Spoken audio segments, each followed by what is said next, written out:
Hello, welcome and welcome back. This is Jacob and today we are gonna be continuing the Let's Play for Reverse 1999. So then, last time we went through quite the story. My god. Isolda's background definitely... You guys, when you were telling me in the past and prior to the episode that the Isolda's story is one of your favorites and definitely... It's definitely a heavy story. I will say you guys were underselling it. I will happily say here you guys were underselling it, and that is a good thing, because, my god, that was a story, and that is a background, and that is a character. Holy. And on that note as well, I saw several comments in the previous episode who were pretty much on the same wavelength as describing the situation, Isolda, the supporting cast and stuff like that. So I'll say this, I had a hard time deciding on which comment to pick, so I took 3 of you guys and I literally threw you into a randomizer, and whoever came on top is gonna be the comment today. But before I read the comment, I will apologize very quickly in advance if I sound in any shape or form off. I bit my tongue yesterday, and there is a slight little bump on the left side of my tongue, and it's annoying me, and every time I speak there is a word from time to time because I hit that little bump, and it pains a lot, and I just swallow the word. So if during today's playthrough of Marcus's story, there's gonna be a word or 2 or 3 or whatever, however many, that I'm not properly saying out loud or whatever the hell, it's because of that. But anyway... On the previous part, Lolols W2N said, Isolda was used like a tool, formed without ever having a chance to develop her own self, made extra difficult by the fact her power is literally hosting spirits inside her body. They also didn't care for her well-being or age or anything, even after her sister died from getting the same treatment. I don't think I can even write what I think about Carl and what he did. YouTube would certainly nuke me for that. Oh yes. But I think he is the worst character in Reverse 1999 because basically lapping Arcana with what he did to Isolda. I'm not even sure how many people understand all the metaphors packed into this story, but it is so evil, twisted and dark. If you understand it, it makes you feel sick. Not to mention how messed up her family is, the constant need to project the perfect image, please close the blind, when murdering me, what would the people think if they could see? That basically broke everyone in the family. In quotes, you are not a person, you are just a thing to perform. You have no value apart from that. Isolda once said that all the personalities are her, but after that story I think it would be more correct to say that the personality for Isolda never really existed. It was suppressed from birth, and all the spirits that took her over might form some kind of person. I don't think she has any kind of personality that is set yet. And yeah, also, like I said, I saw 2 other comments at least that were kind of like echoing the same thing about Isolda and her situation, so that's why I had a pretty hard time to decide which one to pick. But yeah, you came on top, so... Congratulations! But yeah, definitely a character that is... who... And I do agree with the fact of what you said about her, about the personality thing. They're pretty much not being an actual Isolda, just... how to best describe her? My personal best description of Isolda would be her actual personality is just a void. She exists. Like, I would say we actually see a glimpse of her actual personality at the end of her story, right before she goes to Campania for her for her meeting with her, for her therapy, the first session with her. Like, it's basically null and void. There is no personality, no feeling, no nothing. She's so drained of everything, or rather never had the opportunity to develop anything, because of her upbringing and the spirits always being there and basically being the pilot and being the borrowed personality that, like, there don't seem to be any kind of feelings, at least up until the point until she starts going to seek Arcania. But yeah, I think void would be a good word to describe her actual true self, because that last scene had pretty much that kind of feeling to me. Like, there was nothing, there was no feeling inside of it. She was just cold as ice during that whole sequence of, oh, I will drink this tea that is definitely not spiced with something. Oh, I'm gonna walk away now because I have a meeting that I need to attend. Like, damn, you quickly changed your tune from one to the other. But yeah, Lolos, thank you very much for that. On a personal note, I will say though, however, Isolda, if I would be to rank characters that I know that have like this type of sickening and heavy background across all games that I have played, she would still only take probably number 2, and that is saying a lot. I don't think I had a number 2 in a long while, cause spot number 1 has been taken for probably well over a decade at this point. I think it's over a decade ago when I played that game. I would have to look at Steam. But the character that will probably, until I'm proven otherwise, or I meet another character that can top that background, the character that will forever be number 1 with the dankest and most gut-wrenching and twisting background that I have ever read, especially when you start reading the first part of her background story and it starts singing in of what the hell is happening there. And it's kinda similar situation in certain aspects, especially when it comes to something shielding the psyche away from what is happening. And I'm not gonna spoil anything for people who are still playing through those games, is Ren from the Legend of Heroes games. Sorry, I had to say it twice because tongue. Anyway, but yeah, Ren is a character from the Legend of Hero games, or Kiseki games for short, who at first glance you definitely see the twisted personality, but you also can tell that there is more to her character very quickly, because that's just how the Kiseki games are with their character writing. You can very quickly tell that there is more than meets the eye. Yeah, when you get to a point in one of the games where you get the first part, as I would like to call it, of her background and her past, well, let's put it this way: your guts will get twisted and wrenched by 360 degrees in all directions. And then when you get the second part in a later game and you see the full picture of everything that was happening and the actuality of things, you get twisted another 180 degrees. And if at any given point that character would stand in front of you and ask you, hey, you wanna delete the world with me and everyone on it, you will say yes. You will ultimately just say yes. After you learn what the hell happened to the girl, you will say yes. I would say yes. I would not even flinch. Just, yeah, let's go. It's enough. But yeah, for people who are maybe just going onto the journey through the Legend of Heroes games, or have passed those points, you know what I mean. And if you just set off on the journey, like I said, you will know what I mean by that. At one point you will know, and then I will just shake your hand and be like, I think we agree. Good lord. But yeah, anyhow, Marcus, my dear little bean with the fluffiest hair and scarf, please be a shining light in this darkness. Okay, already adorable. Let's see, so the tall lighthouse. Periodical suffering. Come on! The first thing is already suffering? Okay. Let's get on with this.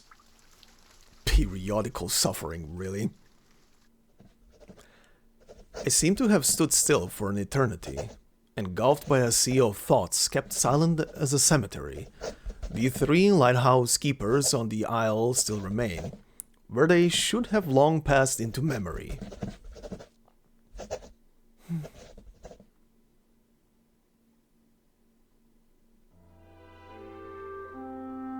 Oh! She looks different. No big coat. Also, those red dots in her eyes. I don't think she has those usually. What is this attire? That's her. No, actually, that is her usual attire. It's just minus the big coat. Huh. You know what? I've never really paid attention to that. She does have a sailor outfit, doesn't she? I've never really noticed. And I have the character. Okay, cute. So much has transpired here upon the Flan Isles. Oh yeah, right, she was on the Flannan Isles.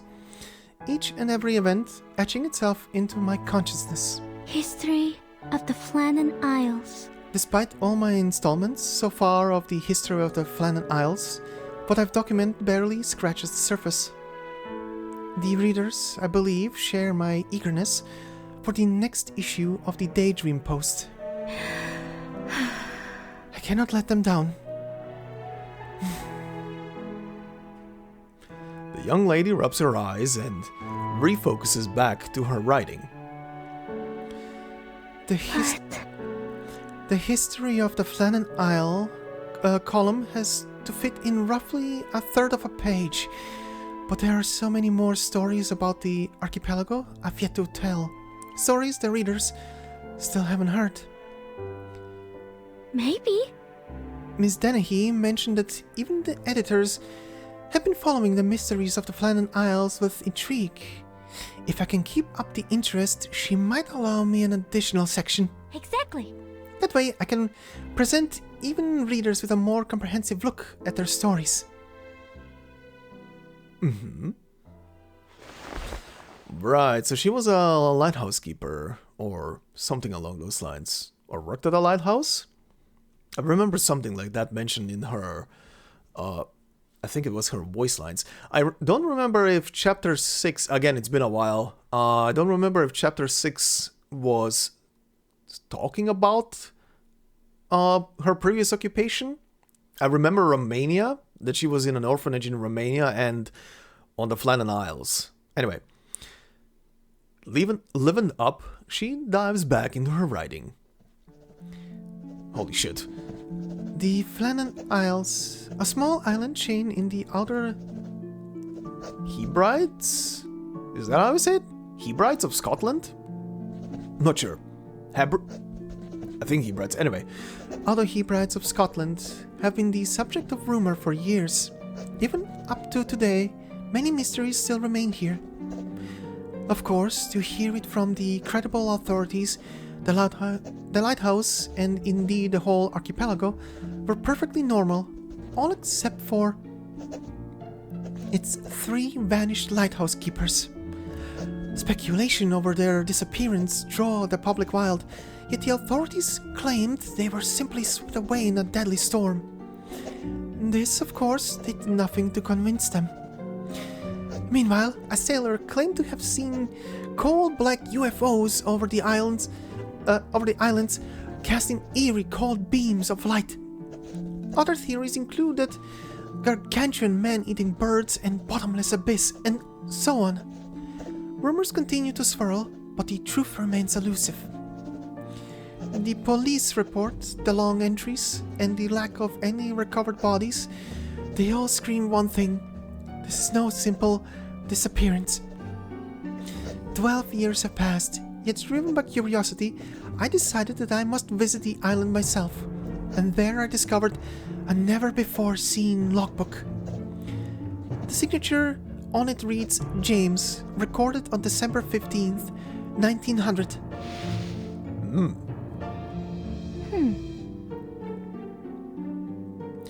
Her pen hangs in midair, like a sail on still water, hesitating to embark on the next line. So much time has passed since the incident, yet the mysteries only seem to multiply. How can I sift through all these story threads? Before setting foot on the island, I heard other unsettling rumors from the sailors. Ships passing too near often find themselves caught motionless on the sea, with eerie and unnatural ooze forming on their decks. These frightful tales have meant that most give this archipelago a wide berth. This is a story worth telling. But... Meanwhile, there is the matter of the island's lighthouse, which has, through unknown means, been kept in operation for 12 years despite being abandoned.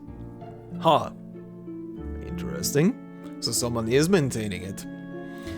If I fail to include that sort of mystery in my history of the Flannan Isles, I'd surely regret it. Which, of course, leads to the central mystery of them all, the disappearance of the original lighthouse keepers in the first place. Spoiled for choices, Marcus is nonetheless in a very briny pickle. An arduous choice lies before the poor girl. History of the Flannan Isles Belongs to the islands themselves. It's only fair that I treat their stories impartially. To turn down the opportunity to tell any of these stories feels like betraying the truth itself. Her gaze wanders, shifting from one page of notes to another. There it is, a narrow path that she could follow to capture the essence of all these stories. I set the logbook aside, noticing the lighthouse just as its light washes past me. After the disappearances, no one proved willing to station on the Flannan Isles. The Eileen? Is that how you read that name? Eileen? The Eileen Moore lighthouse was left unmanned, or so it unmanned, or so it should have been. From the base of the lighthouse, I walk step by step upward. Curiously, I notice the wooden stairway beneath my feet appears to be meticulously well maintained, and stranger still is the warm yellow light spilling from the apex of the tower. Oh, this now reminds me of that one pixel graphic game. Is it just called The Lighthouse? Or The Lighthouse Keeper? It definitely invokes that. I remember that game from a couple of years ago. I don't remember. If I find an image of the game, I'm gonna put it on screen right now, just to show what I mean. Also the movie with Willem Dafoe. I think it's called also just The Lighthouse. That's a good movie. Oh dear. They all silently yet truthfully convey an astonishing revelation that this lighthouse has been running just as well as it had since it was abandoned 12 years ago. My footsteps falter, nearly tumbling backward at the realization. Yet how could I believe all that I am seeing? Nevertheless, the slippery moss and weathered scratches adorning the grounds prove with cold logic that 12 years must indeed have passed here. After composing myself, I decided to begin my exploration. Just before I alighted, I sounded the ship's steam whistle to signal the passing vessels, if there were any. If there were any, then I took the 3 remaining flares. If misfortune befalls me, at least the maritime police can collect my body here without oh, Jesus, within a week and have my story publicized. If that must be my last humble contribution to the world. Jesus Christ, Marcus. Stepping back onto the island, I no longer feel as relaxed as before. A touch of fear and sorrow occupies me. But thankfully, my heart still harbors the courage to strive for knowledge and human progress, and to unveil the truth of this mysterious place. Door locks won't bar my way. I deftly climbed through a window, entering into a cramped space that, by all rights, should have been long forgotten and moldering. Marcus has fully immersed herself in the world she's recreating, wandering freely along the blank page, then back to the ink-stained words. The kitchen door is open, though there is naught inside, not even a moldy apple, a rotten orange, nor even a cobweb. My mind, as yet stiff with anticipation, suddenly and involuntarily relaxes as it stumbles over an idle thought. Perhaps. This was nothing more than a prank, if a poorly executed one. Or perhaps a kind-hearted soul, for the safety of all the ships in the area, made a habit of replacing the lighthouse's lamp and repairing its rusty screws, but bowed by some secret honor, swore to never tell any of his work. These are, for now, my best theories on the nature of this mystery. Marcus wields her pen with renewed fire, drowning out the sounds around her. Someone's gonna appear. Out of obligation, I settled on making a final cursory check before leaving. To think it would mark the beginning of a whole new chapter of this unfolding mystery. Uh-huh. No. Inexplicably, I found myself knocking on the bedroom door, stifling a chuckle as I soon realized my folly. Knock, knock, knock. But as I braced to push open the door, it swings open in spite of me with a grating creak. The sudden movement caused me to stagger and stumble, falling beside the fireplace inside the room. To my surprise, the coal dust under my palms holds a comforting warmth, as if it had come from a dying flame, one that could again alight. Oh, what was that in front of the screen? Two figures form just beyond my vision, at first pale and translucent, but gaining substance, as if to match my palpable fear. Are you ghosts? The pair of specters suddenly shriek, as if in terror. You can see us? And we face each other dumbfounded before a series of knocks come from outside, steady and deliberate. Knock, knock, knock. Knock, knock, knock.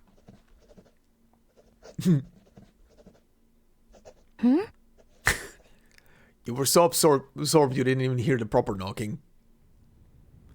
The knocking is no longer just a figment of the author's recollection. Ms. Marcus.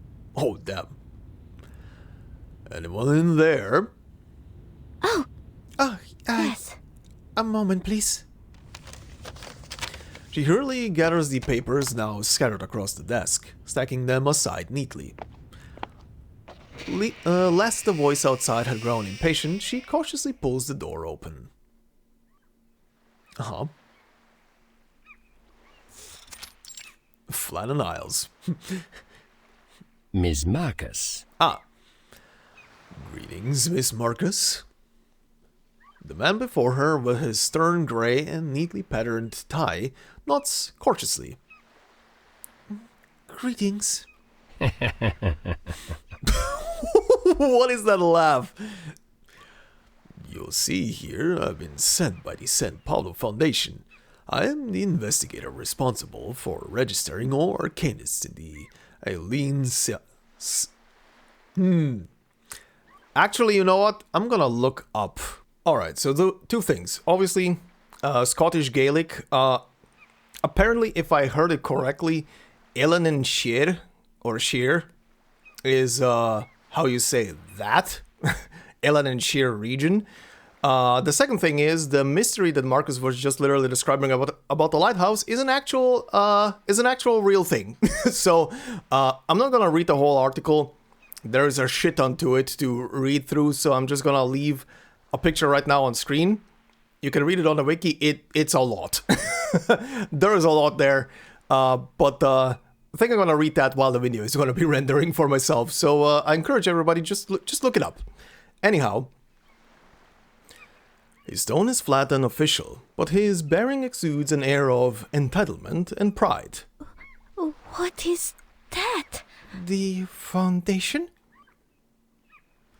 The significance behind that name has clearly been lost on the young lady. So this is how she comes into contact with the Foundation, huh?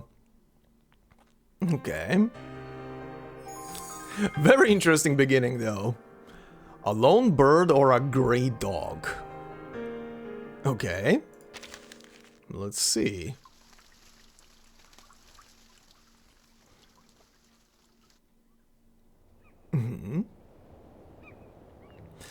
The two Arcanists at the door exchange identical puzzled glances. The growing tension of the moment proves too much for the columnist to handle. Oh no. Oh no, Have I misspoken? it's all my fault. Was I so immersed in my writing that I neglected this gentleman's summons? I don't recall how many times the door was knocked. Was it 2, 3, or 5? No, perhaps more than that indeed. Perhaps. The sound of the door seems more muffled than usual. I should write Miss Dennehy to see if she might buy me a doorbell to send along with my fee. But to travel all this way is nowhere near convenient. I doubt anyone beside the post would deliver here. Her thoughts wander further and further, only to be brought back by a deliberate and expectant cough. Ms. Marcus. Allow me to get straight to the point, Miss Marcus. Our records show you've not left the Flannan Isles in some time. Oh, Yes. To be candid, this choice of accommodation has caused a bit of an inconvenience for our registrations. Most Arcanists, at the very least, will frequent a bare minimum of social events like the grand exhibitions or the festivals in Edinburgh. Lady Nellie Melba's divine voice echoes in the theatres from Europe to Australia, and if nothing else, the Highland Games attract thousands of spectators and participants every year. Somehow, even the dreariest of my colleagues find time to celebrate these occasions, at least on occasion. I mean to say, the world is filled with all kinds of wonders, and forgive my directness, Miss Marcus, but you ought to consider seeing more of it, and I hesitate to mention... The man's barrage of verbiage overwhelms the reclusive lady at the door. perhaps. Perhaps this gentleman has caught some kind of mania, or have I really been isolated on this island too long and forgotten that people are all talkative like this? Calm down, Marcus. Oh, you bean. Steady on, Marcus, you can handle this. Fists clenched, she quietly cheers herself on.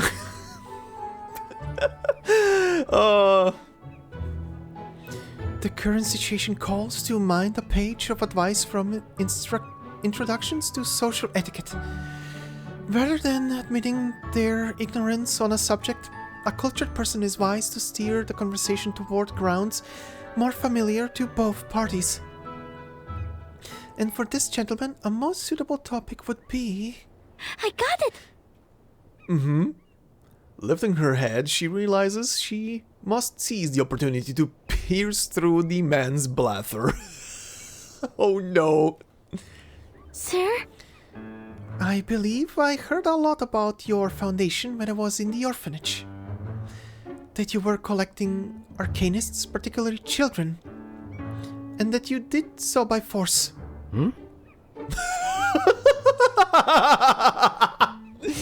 Oh no, poor guy.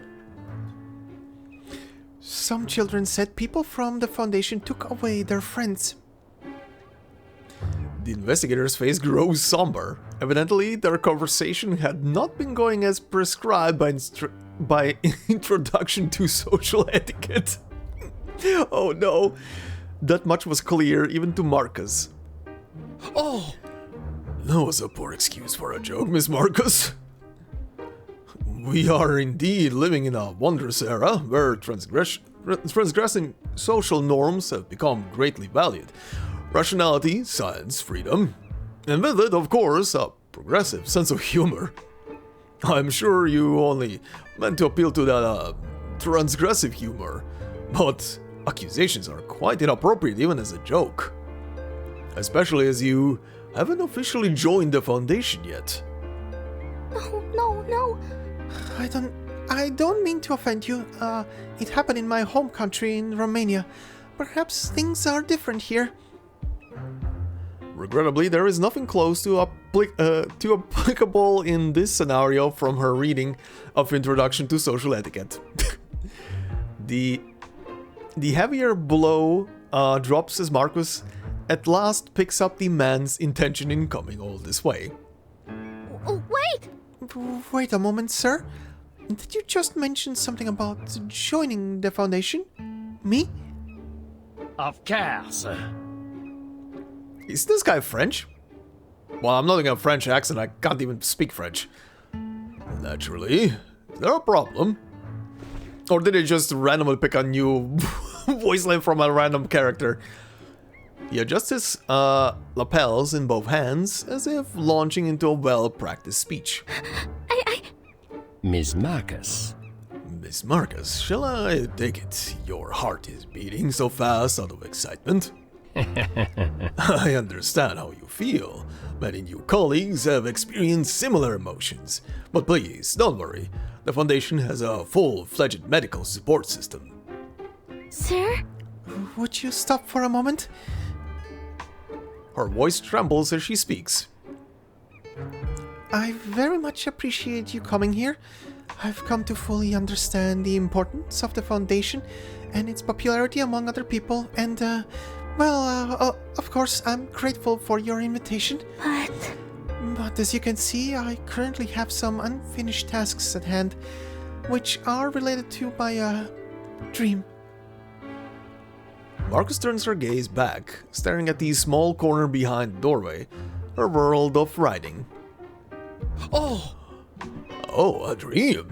Well, might I ask what is your dream, Miss Marcus? The investigator nods knowingly, as if Marcus's response is not at all unexpected. I dream of making people aware of the mysteries of the Flannan Isles and about the world of Arcanum, and Aye, well, that is indeed a great aspiration. He steps forward, gesturing toward the boundless sea. Miss Marcus. But, Miss Marcus, don't confine yourself to just these islands. What is this I'm recruiting you music? Look beyond the horizon. The world out there is full of mysteries, waiting for us to explore and uncover. Of course. And that is precisely what the Foundation aims to do. Surely you wouldn't withhold your contribution to the welfare of humanity and the progress of civilization? I swear, the only thing missing right now is, do you want to know more? No, indeed. This closely aligns with my goals. It's only that... She pauses, swallowing the rest of her unfinished sentence. The investigator comes to some sudden realization as he scrutinizes the girl in the doorway. Uh-oh. Oh, of course. You're a renowned writer, with countless readers awaiting your next piece. Marcus hurriedly waves her hand in denial, a noticeable flush spreading from her ears to her cheeks. In fact... No, in fact, I'm really just a greenhorn columnist. Allow me to make my pitch again. The Foundation possesses a great multitude of literary works from all over the world, be they about humans or Arcanists. Upon joining the Foundation, you need only to fill out a book request form, pending approval from our supervisors and administration, and then you can read our catalog to your heart's content. Joining the Foundation would more than serve any writer. But there are still so many people curious about the events that occurred here. Stories I've yet to write. More importantly, James, Thomas, and Donald, my friends, they're all counting on me to tell their stories about these islands. Sorry. My work here is not finished. She gasps as if dislodging a boulder from her chest. The man frowns, his disappointment evident beneath the polite exterior. All right. As you wish, madam. I will faithfully report your choice to my supervisors. My choice? She panics again. No. I mean, I haven't made any choices yet. I only hope that you might give me some time to consider your proposal. I promise it won't be long. Whether moved by her nearly pleading tone or swooping in on his pitch again, the investigator clears his throat. But As you wish, but I would caution you that the Foundation's enrollment capacity is limited.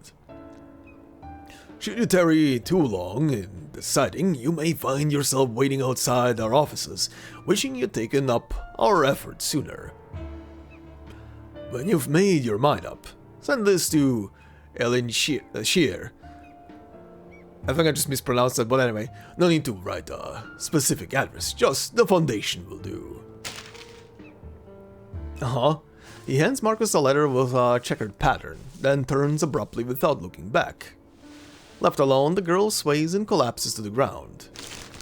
The blank form is clenched tightly in her hands, creased with worries. The Foundation is a renowned organization, one that possesses a significant number of Arcanists like me. It might be a source of insights for my future work. Not to mention the Foundation's colossal collection of books, both on Arcanum and human society.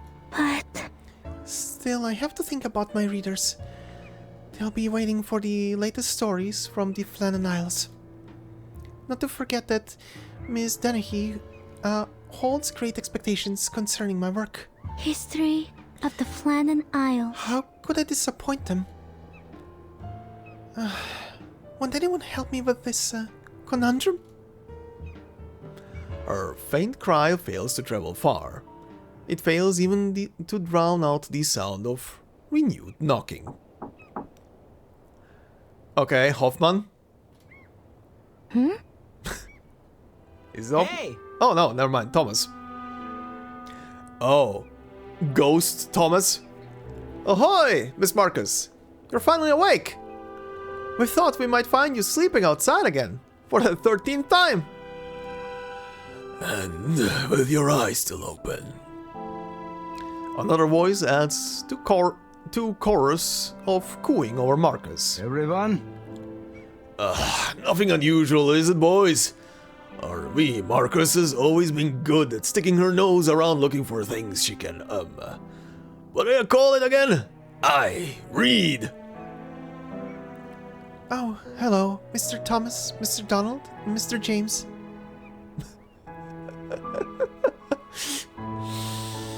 That is, if this is what I think it is, this is adorable.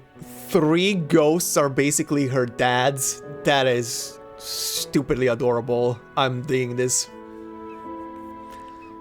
You break our poor ghostly hearts, miss. Did you hear our footsteps rushing over to you? Marcus gives a quick glance at the 3 men's feet, which are nearly transparent and hovering slightly off the ground. Sorry. I'm sorry.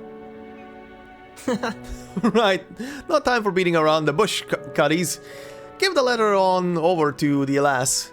I'll bet it's another admirer heaping praise on our Marcus. Another letter is handed to Marcus, bearing a pattern familiar to her.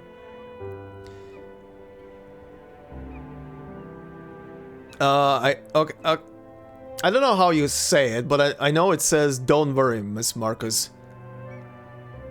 Okay, I'm not gonna even attempt. Don't worry, Miss Marcus. We're good, just as we promised. We remember the tongue lashing you gave us when the last postman took a tumble into the water from fright. We were quiet as church mice round the postman lately. Donald? He can attest to it. What with him always hiding at a distance like a right coward. But Oh god. Okay, I need to look up how you say this. Dinne, that's how you say that. Didn't call me a coward, but I promise you, Thomas hasn't spooked them. Nary a bad-faced or winked this time. Still, the postman turned tail the second he tossed down the letter. And just what are they so afraid of anyway? This place, I reckon. And that's why we need our wee Marcus and her history of the Flannan Isle to tell our story. That's exactly what our wee Marcus is trying to do. Oh, What? what's wrong, Miss Marcus? You seem, a mite troubled. Something odd about that envelope? Oh no!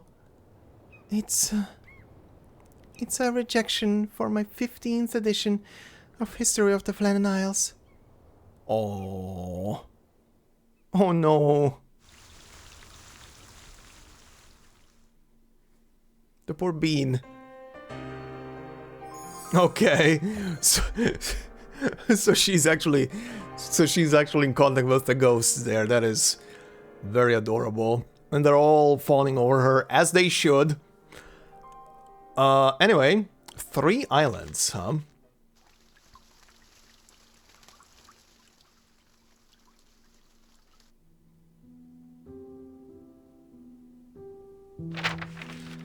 The rejection letter shakes in her trembling hands. We regret to inform you that after discussion by the editorial board, we will be unable to publish the 15th edition of your History of the Flannan Isles.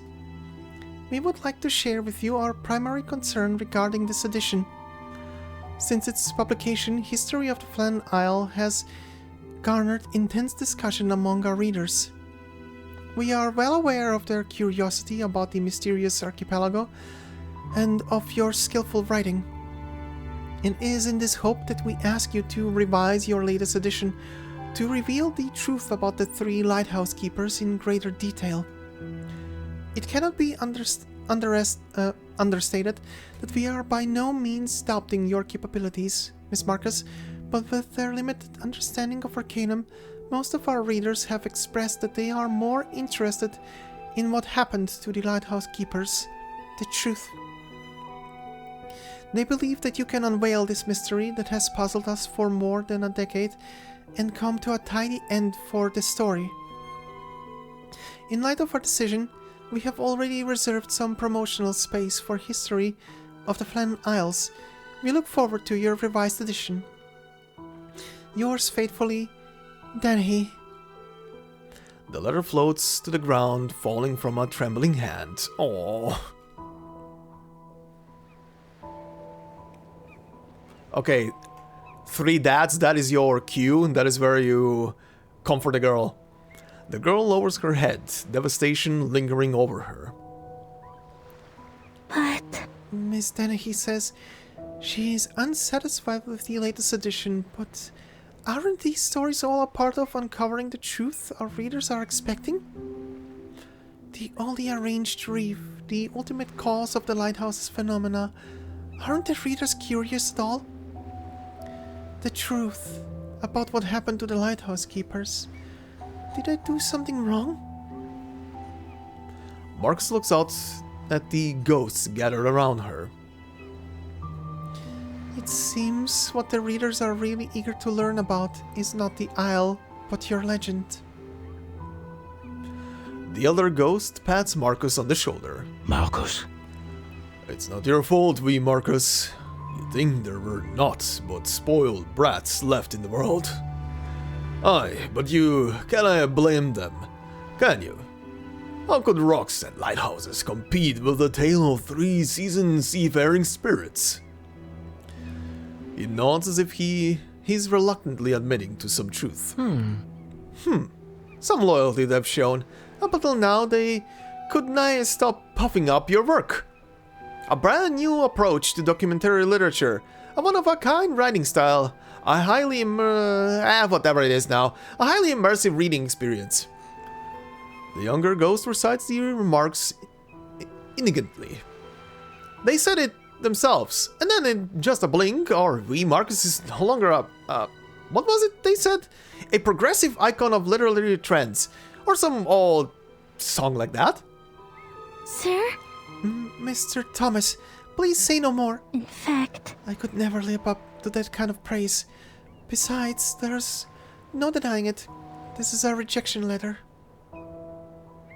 Marcus's cheeks flush in shame, her head lowering deep in her chest. Oh! Suddenly, a flood of thoughts flows into her mind. Oh dear. Oh dear.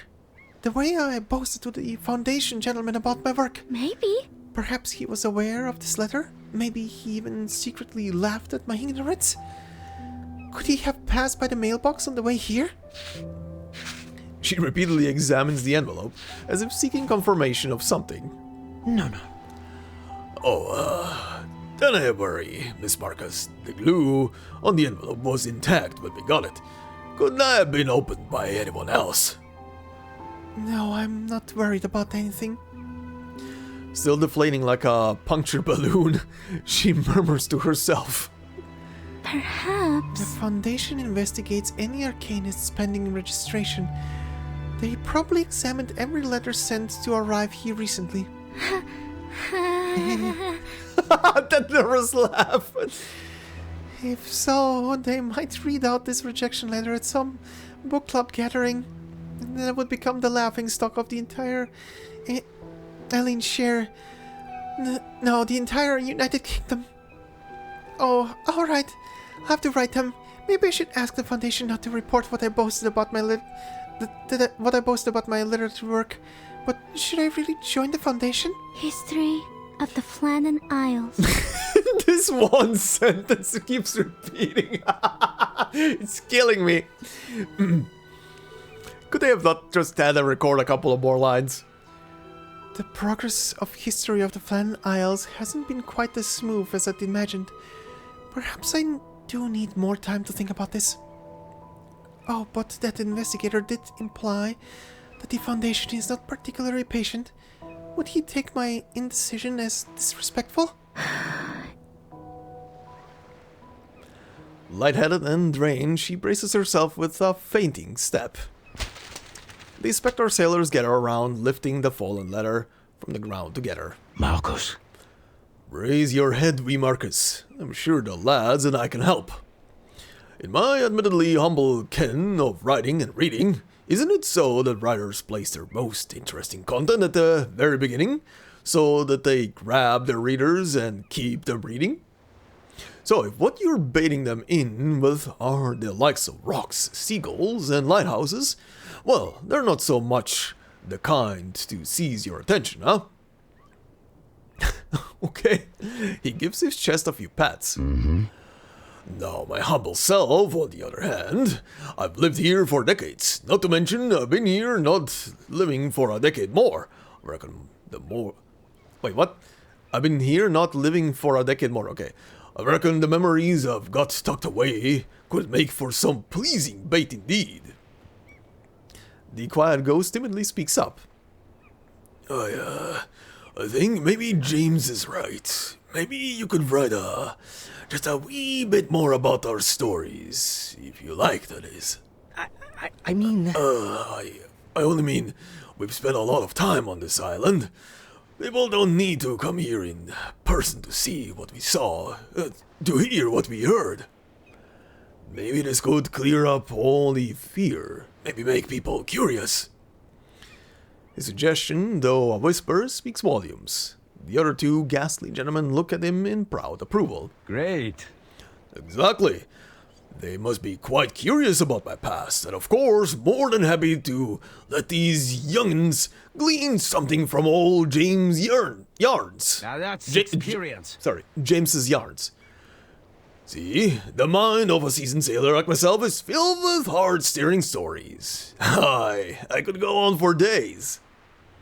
He proudly strokes his mustache, preserved in spirit exactly as trim and refined as the old sailor himself. Oh! You're pulling my leg, mate.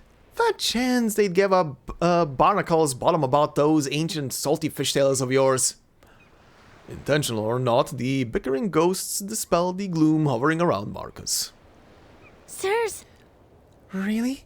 Would you be willing to share your pasts and perhaps even reveal the truth about your deaths? Of course. Of course, Marcus. You're our best, and our only mate.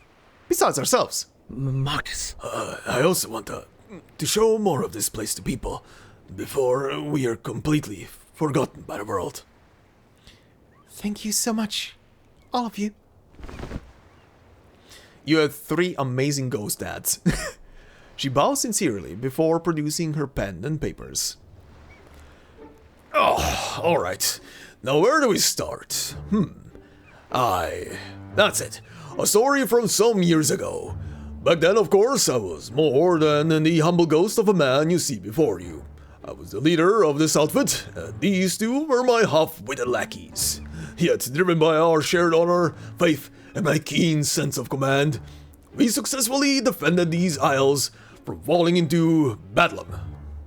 We drove away more than a few greedy moneybags who wanted to claim these isles for themselves. Oh, and I recall we once saved a gargoyle that was dying of thirst. What? Throughout these heroic endeavors, it was wise old Captain James who stood sentinel over these isles until, the incident. The elder ghost rambles on, peering over at his lackeys from time to time. No. Oh, what a load of bilge. If you write down anything this salty old blether tells you, you'll not have a reader left. Sir? God, the bump on my tongue is killing me. Oh, it's not that we don't like your stories, Captain. It's only you went on a bit of. Maybe if you don't mind, we can see if the lass likes my story more. I like the fact that Donald's portrait looks way older than the other guy. But the other guy is apparently older. What? You fool. Oh, I belittle your captain's storytelling. Insubordination, I say. Ignorant whippersnappers. And I listen to them, wee lassie. With my daring navigational narrative, they'll be begging for your next edition. But... It's only a captain. In this story, it's not just about you. All fired up, the trio crowds around Miss Marcus, jostling for the increasingly scarce space on her manuscript paper. Gentlemen, please quiet yourselves. We'll do it by turns. Aye, fair enough. Then suppose I should have my go. I hope you're ready, lass, because I can guarantee I've got the best of the best. Now, it was my first winter on this island. On that fateful day, lass, there had been quite a few folk that had aligned with me. Police officers. Some repairmen from the Northern Lighthouse Board. I think one of them is scarpered off with my oilskin coat after they finished tinkering with the clock in the lighthouse. So there I was, there watching them from afar, waving at them as you do. Not that a soul noticed me. Well, then, and if you're sitting, I advise you to see then, something out of the ordinary happened. For there was a sky-shrouding fog, what enveloped all the isles around Eileen Moor, and even our most advanced telescopes couldn't see but half a nautical mile away. Some folk panicked. Ere long, the damn mist soaked straight into everyone's clothes, and that's when I noticed my body had gone and turned transparent. Then There was a great honking rumble, what grew closer and closer. I raised my head. Before me was a gigantic towering wave, the likes of which could submerge half the island, and a little more besides. Damn near swept away the lot of us. A few survivors threw themselves onto the boats by the shore, so I go to wipe the water from my face. Took all but a second, and then, I swear on me mum, when I looked up, the fog had gone, and the survivors' boats were all anchored steadily. Must have been 5 miles out. Then it seemed just as quickly as I blinked, they were moving again, racing toward the horizon at a speed of 40 knots or more. Oh dear. Oh my, that is truly astounding. in fact... Astounding, huh? Maybe, but it's the truth. I'm sure of it. I've kept it locked up tight in my mind since the day. But... Well, Miss Marcus, I don't mean to interrupt. Only I don't think that really happened. Oi, Donald! You wait your turn and tell that little ass your story. No need to go mucking mine up. Mark my words, Miss Marcus. You're going to reel in the readers with this story. Provided, of course, that you choose it as the feature of your next edition. Her motionless pen gives away her hesitation. Marcus... Perhaps you might like to listen to my story first, Miss Marcus. When I was a wee bairn, my granddad told me a lot of stories about these islands. Only back then, they weren't called the Flannan Isles. Eileen Moor and its 6 nearby islands were all together referred to as the 7 Holy Isles. Someone claimed to have unearthed some skeletons here, and the bones were those of infants, but some said they must have belonged to another race. So, So for a while, this place was also known as the Pygmies Isles. The emotion carried in his tone is so intense that his ethereal form almost feels corporeal for a second. It was because of these stories that I joined the Northern Lighthouse Board and became an assistant lighthouse keeper here right after I finished my schooling. I hope. I hope to uncover the truth about the Pygmy Isles. So, did you succeed? No. No, but I managed to find some clues, some signs that there were mysterious animals hereabouts. Perhaps the Pygmies really did live here. The other two breathe a sigh of relief. I'm afraid there isn't much meat on the bone of that tale, lad. It won't be due for the main dish of the wee lass's edition. He strokes his mustache, feigning a sense of pity. That's right. Sorry, lad, but your story is even mustier than the captain's, and his was rustier than a knight's armor. It might impress a few old folks, but other than that, it's a dud. Oh, but I have evidence, Miss Marcus. I'll prove it to you. The three spooky would-be storytellers delve into another fruitless argument. Now that's experience. Not one of yous has the learning to understand the minds of our lass's readers. She needs a proper story from a refined gentleman with a wealth of experience. Oh, shut up with your experience. What the lass needs are the events that led us to our deaths, not moldy old sailors' yarns. Oh, aye, memory was it? And you said I was spinning yarns. I've never seen anything like what you described in all my years here. But We kinda go making things up just for a nice story. Oh, but, well, Captain, I don't suppose you even remember what that so-called gargoyle looked like, do you? Unless you do, I mean.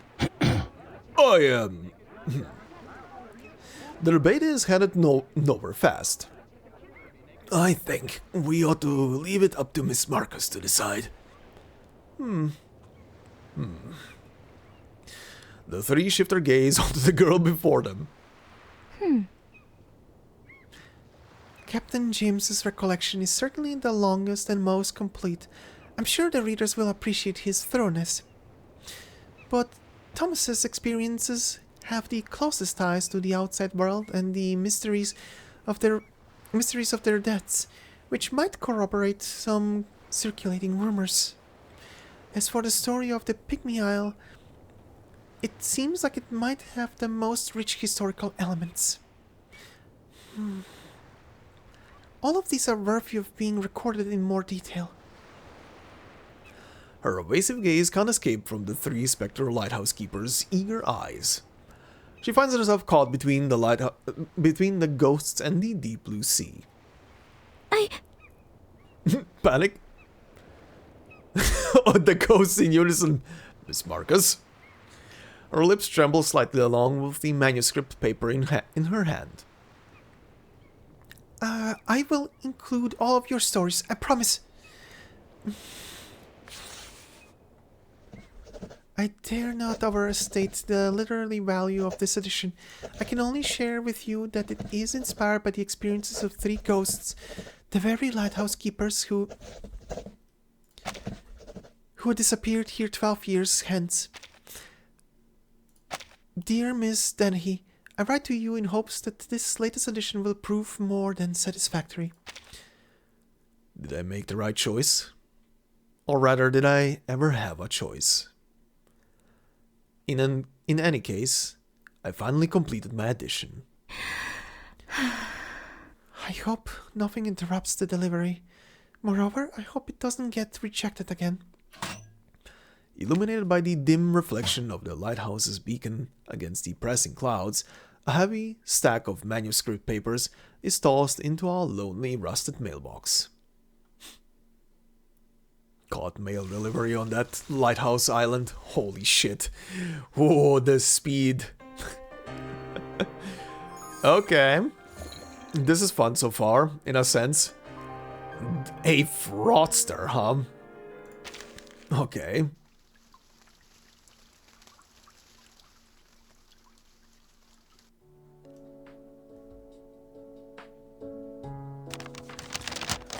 A blank page is folded and unfolded again and again. Her hands repeat this action unconsciously as Miss Marcus murmurs anxiously to herself. Theoretically, My latest edition of History of the Flannan Isles should have been published in the Daydream Post yesterday. I know that if the editors weren't satisfied with the entry, it would have been rejected 2 days prior, but Mr. Thomas says we've received no letters at all as of yesterday. So it passed the editor's review. It must have. So I should let myself feel some relief. Thanks to the help of my ghostly friends, this latest edition covered some truly extraordinary topics and gave the readers an opportunity to better understand the Flannan Isles. maybe. Maybe it will even spur a tourism boom for the Flannan Isles. The local council will be very happy for it, I'm sure. And Miss Dennehy, well, she'll be editor of the year and get a substantial bonus for her tour of Europe. She provided me with so much help in writing History of the Isles and in life more generally. She must certainly deserve this. I hope she will find time to send me a few new books during her trip. I've never had the chance to read the complete anthology of Story of Sarah. Miss... Alaise? Alaise? Mr. Mr. Alaise is truly ingenious. Even just the few excerpts I have from his work have inspired me so much. She muses to herself, losing herself in the tranquil depths of her world of literature. Unfortunately, her moment of tranquility passes all too quickly. Marcus. Miss Marcus, a whole platoon of postmen just got off the ferry. Somehow, unperturbed by the panting ghost popping his head out through the wall, Marcus reaches the meaning behind his message in a sudden rising start. What? A platoon of postmen? Aye, a whole slew of them. The lads and I think it must mean your new edition was a cracking success. Maybe. All those high-nosed hobnobs are probably planning to invite you to give lectures all around the world. Now, did I go forgetting us with your sudden frame? Remember it was your ghostly mates who got you here. Miss Marcus rushes to her coat, and together they speed toward the island's mail drop-off. Okay. 3 ghastly gentlemen and 1 gasping girl standing in front of the small mailbox, exchanging anxious looks. Marcus. Ahoy, gentlemen. Miss Marcus, the postman already came and went. Left as soon as they'd drop off these letters. That's it? They didn't ask for any local postcards, perhaps an autograph from the stars of the latest edition? No, I suppose. I didn't want to spook them, since Miss Marcus asked us not to. Everyone? Oh, aye, they were the ones spooked, huh? Just as well, lad. We'll need some time to adjust to our new lives as undead celebrities. Now stiffen up, only a landsman gets nervous over a little rising tide. These letters are all for me? The ghosts nod in unison. It can only be we, miss. You've most certainly written a fine piece, only natural that it might bring about a bit of zealotry. But Still, there are so many letters. After adjusting her scarf, in an attempt to cover the flush of her cheeks, she reaches over quickly for one of the letters. But as she opens it, the words within leave her painfully stunned. Uh-oh. I want to apologize for my candor, writing to you as a fan of the much celebrated writer for History of the Flannan Isles. But I feel I must express my disappointment, not just for myself, but for the thousands of other readers now feeling equally deceived. When I first read your column, I was captivated by its vivid psychological descriptions and the detailed introductions, prompting me to buy issue after issue of the magazine and even recommend it to my friends and family. Uh-oh. Yet I see now you and your publisher have concocted a massive fraud, leading us in on a long con to rob us any satisfaction. Her hand freezes in place, unwillingly to turn the page. The Daydream Post never stopped praising the upcoming edition of History of the Flannan Isles. They claimed it would finally lift the cloud of mystery looming over the Flannan Isle once and for all. I waited eagerly for almost a week for this wanted new edition that was supposed to unveil all mysteries. Only for you to introduce some sad old captain with a ghost story, an overly foggy day, followed by some island-swallowing wave, and then a bit of old history about these 7 holy isles. And nothing else. You claim these ghosts have spent more than 12 years on this island, yet you still do not provide a shred of explanation concerning their disappearance, or why is it they became ghosts. You take the word of these ghosts at face value, but are their memories even reliable? Do they have any credible evidence? If these are truly ghosts, then why can't they tell us where their missing bodies are? How can you possibly prove this isn't just another Arcanist rambling about her own fairy tales? You try to obfuscate the hard questions with these twisted yarns, but all you've done is create more mysteries, stretching them out like old taffy. But I see through it. You never had any intention to conclude this story. You've been stringing us all along the whole time.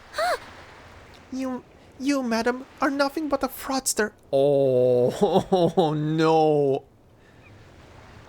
Oh, no. Marcus stands still, her mouth agape, unable to make a sound. This letter is truly terrible. Maybe it's just a joke, like the awful pranks Captain James and Thomas sometimes play on me. Now, steady on, Miss Marcus. It's been a wide shot across the bow. Don't mistake it for a barrage. The rest of these are sure to be glowing reviews. I agree. Aye, the old foghorn's right. Every twee lass or lad thinks he's a critic these days. Let's leave it to you professionals, huh? Where's that letter from Miss Dennehy? If anyone knows what way the wind's blowing, it'll be her. In a daze, Marcus rummages through the pile of letters, as if seeking a life preserver in a stormy sea. Soon enough, she finds what she's looking for. Oh god. Dear Miss Marcus, our illustrious writer for the History of the Flannan Isle column. Dear Miss Marcus, first, as a matter of business, I must admit that yesterday's issue of the Daydream Post, featuring your History of the Isle, was a tremendous sales success. Spurred on by the delay caused by your previous edition, it seems our journal was sold out within hours by your eager readers.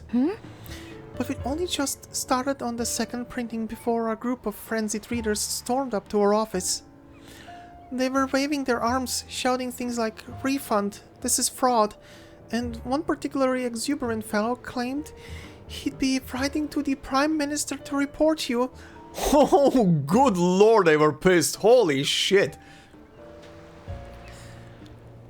After communicating with them, we realized they were all loyal readers of the History of the Flannan Isles. They called your History of the Isle a premeditated scam disguised as a documentary. They accused us of conspiring with you to deceive everyone. What absurd allegations! They even redirected their dissatisfaction with History of the Isles onto us, a small-town publishing house. To be perfectly candid, we did launch a significant promotional campaign before the release of this issue. However, it was not a hasty decision. It was out of our trust in you. You promised us in your submission that all your descriptions were based on the first-hand experience of those directly involved. You are responsible for their authenticity. Regrettably, things have now developed beyond anyone's imagination. We believe that if you cannot sufficiently meet the reader's expectations in the next edition with a sensational conclusion or some sort of revealing of ultimate truth. Otherwise, you may need to consider a new pseudonym, or perhaps a change of subject beyond the Flannan Isles, or more simply, give up on the job altogether. We sincerely hope you consider our advice above. Oh no, she flops. Oh. The bitter sting of the letter saps the strength from her legs as she collapses slowly to the ground and into a heap.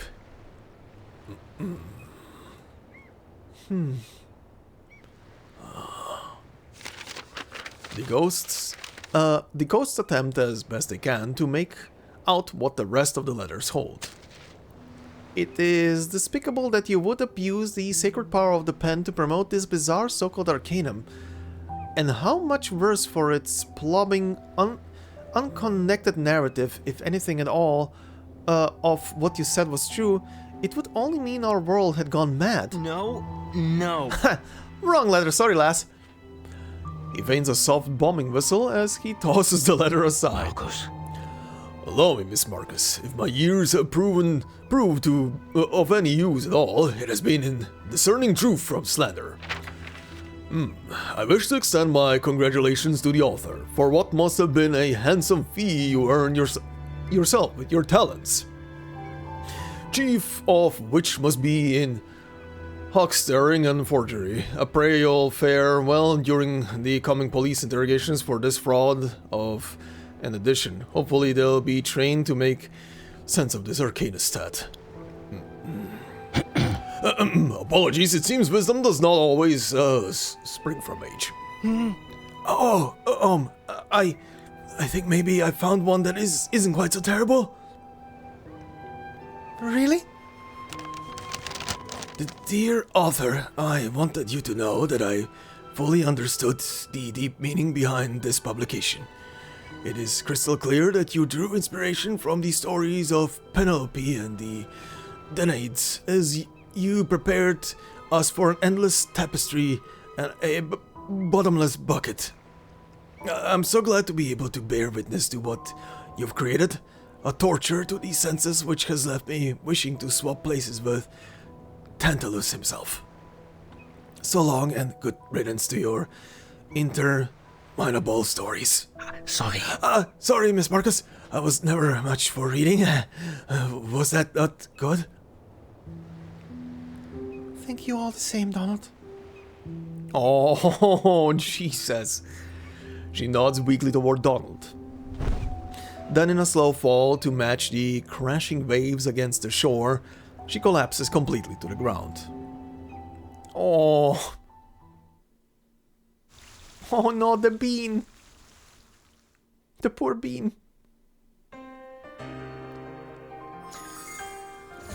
Ooh, the protagonist. How many parts does this have? 8. Okay. Okay, the protagonist. How are we getting out of this? Oh? What's happening now? Inside the room. The ghosts clump together anxiously in the dim room. Marcus sits up in the bed after a struggle, the harrowing words in those letters still riding through her. All coming together in a catastrophic clash of anxiety, dread, and helplessness. The nearby voices grow louder, dragging her out from one kind of havoc to the next. I'm dreadfully sorry, lass, but let's get on to righting the ship. We can bilge the water if we then find the holes. It's evident to me that our failure must be laid on Mr. Thomas. It's very clear it was his far-fetched tale that set your readers off. Everyone? Can I imagine anyone wasting their precious time reading something so bizarre and fanciful, the likes of which surely spoiled many an afternoon tea? He crossed his arms, turning with a vexed expression to his compatriot. No. Oh, it was my part, Here and I thought the captain goes down with the ship. In fact, Didn't you hear what the wee miss had to say? Her readers want positivity and progress, not ancient prattle. It was your wit what steered us onto the rocks? Those yarns of yours were so long, they'd nary fit in my granny's attic. Miss Marcus's readers probably nodded off halfway through. Oh, why don't you like? What do you know of storytelling, huh?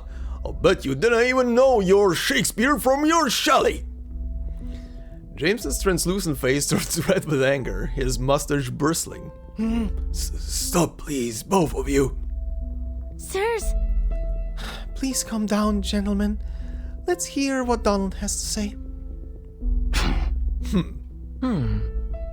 Sorry. Well, I don't mean to speak out of turn, but lying is a worse sin, so speak I must. I reckon it was both of your stories that did this. Captain, your story was nothing more than a chance for you to show off. You distorted the truth even when it went against what Thomas described. But... I think that our story, Miss Marcus's work, I mean, it should have focused on the mysteries of the Flannan Isles themselves. That's right. Well said, Donald. And you, But... Thomas, your story had just as many mistakes, just of a different sort. You did exactly what Miss Marcus's readers said they hated. You gave her story with mysteries, but no ending. How could anyone be happy with that? I just said what I knew, nothing more. No lies, no reservations. 12 years and more we've been on this island. Still you both know nothing about this place, about anything. And you deny have at least the wits to trust someone with experience. Marcus. Actually, Miss Marcus, I'm afraid, maybe this isn't our fault entirely either. You're blaming me? Well, blame, no. Only you were the one who wrote down our stories. We're not writers, miss. But then I know what bits are important or how to finish the story. Maybe your readers are angry for good reason. Maybe you should have based the edition on what I said about the 7 Holy Isles and the Pygmies. Then you could have given them a proper investigation, something to really talk about. So now we see, Donald. If only we had listened to you, huh? Not so noble now, huh? Face it, lad. That story of yours was weaker than watered-down whiskey. Great. Thomas is right, laddie. Only in as much as they say about broken clocks. The truth of the matter is clear, lads. The Weemis should have only used my story. Excuse me. Oh, aye, and what makes you say that? Well, they're arguing. no, it's not right. Please stop. The spirited voices of their heated quarrel engulf the entire room. In her despair, Marcus begins to question herself. Uh-oh. When exactly did the story of mine turn into a catastrophe? Was it when the deluge of angry letters arrived? Was it when I submitted the revised manuscript? Or was it when I hesitated to choose between their stories? Can I do it? Maybe I'm not truly cut out for this job. When I began writing, I wanted to record everything, every piece of knowledge, especially those lesser known facts, things that might be lost in time, that might go silent if I wasn't there. Stories that could be exquisite, delicate, captivating, or at least relatable. But what has all that work brought me? As Marcus closes her eyes, agonizing memories flash over her theater of her mind mercilessly. Her dream seems to be pulling further and further away from her. I dreamt that my work would help humankind to understand and accept Arcanum. But now my column is being bashed by my once loyal readers. They even stormed the Daydream Post. Poor Miss Dennehy must have lost her chance at the Editor of the Year award. Perhaps. Oh, what if this leads the entire community to distrust any future writing related to Arcanum, or worse, those who still read them might become labeled as occultists or lunatics?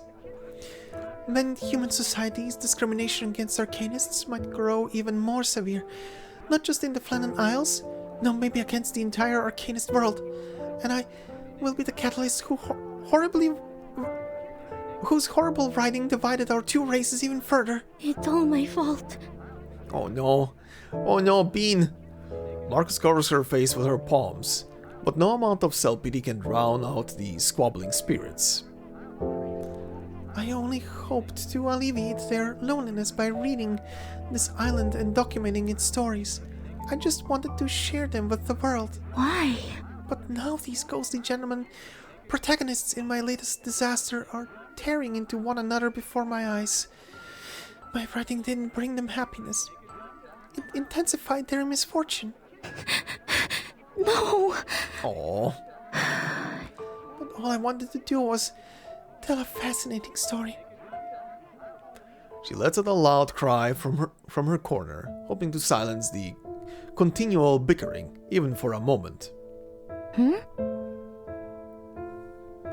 To her surprise, the argument stops indeed.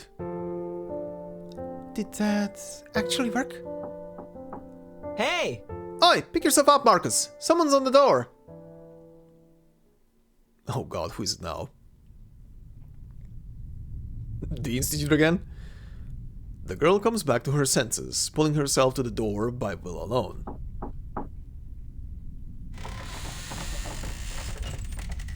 A figure, at once familiar and strange, stands before her. Good to see you, Miss Marcus. Oh shit, there she is finally. Ah, Hoffman. Good to see you again. Good to see you again. Good God. Good morning, madam. My name's Hoffman, and I've come a long way to see you.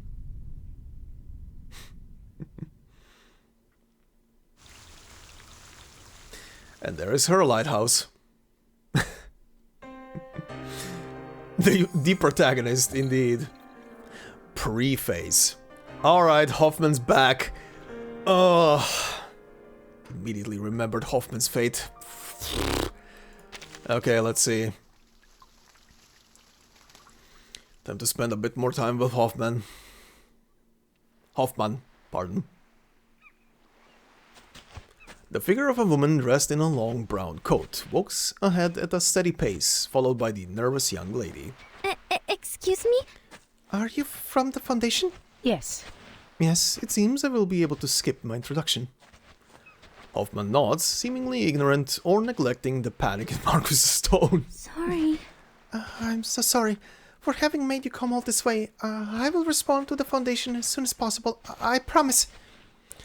Hoffman halts her steps and turns around. Her puzzled gaze accurately catches Marcus's evasive eyes. Mm-hmm. Mm-hmm. The Foundation's application has been approved by the local government. From today onward, a small portion of this archipelago will be set aside for our use as an experimentation site. Experiments? Yes. Yes, for an upcoming observation project jointly operated between the Foundation and Laplace. It involves a new Arcanist theory. Am I not supposed to know about this? That's probably why the guy was here originally. Marcus takes a few steps back with a flinch. No problem. No, it's not confidential. Laplace does not intend to keep its work here a secret. Observation project. Laplace. Emerging Arcanist theory. I got it! Oh, I think I've read about this before.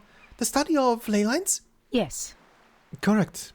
Laplace published the theory in their second edition of the Frontier of Time's journal. Just some basic introductions, of course, nothing monumental. Hoffman nods, nonplussed by Marcus's breadth of reading. The Foundation will be responsible for this project's application procedures and field confirmation. Of course, we will aim to minimize any impacts on the natural surroundings as much as possible. She turns around to look at the solitary tower perched on the cliff. Should you, or they, have any concerns, please contact our Alinshire branch for further assistance. So, you are not here about my investigation? My sole task here is to survey the Flannan Isles. I have no time nor inclination to meddle in the affairs of some unregistered arcanist. The lingering specter of the other investigator finally fades from her mind. Of course. My visit is not part of any assigned mission. I see. This is out of my own interest as a reader. What? That soundbite is amazing. Okay. Hoffman is a reader of the column. You read my column? Mm-hmm. Yes, from the first edition to the very latest. I must say, they have been very informative. Oh, she's a fan. Oh, that is... God. Immediate. Emotions. Hold on. The horrifying letters from before seem to have grown wings, ready to swarm Marcus once more. She bows her head as if awaiting the imminent drop of a guillotine. Out of curiosity, I went through the trouble of finding some of your earlier works.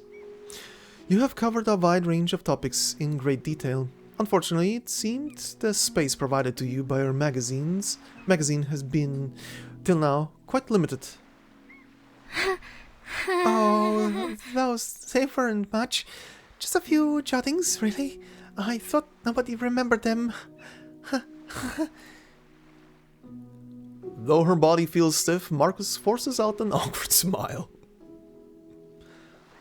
Arcanum and Lighthouse lens maintenance. Do you remember this article? That was my first submission after arriving in the Flen Isles from Romania. Hoffman nods, indifferent to the nearly overwhelming blush on Marcus's cheeks. The way you relayed the specifics of lighthouse keeping with such great enthusiasm, it was as if you felt it had something to offer to every reader. The internal structure, differences in lighthouse design in various locales, the evolution of light sources, advancements in lamp maintenance, even the ideal number of lighthouse keepers. Frankly, I found it perhaps a little overwrought, but still undoubtedly worth reading. I'm so... well, if... Dear friends, imagine a flame that requires no fuel, immune to extinguishing no matter in cold wind or heavy rain, and shines bright enough to illuminate the sea even through the thickest of fog.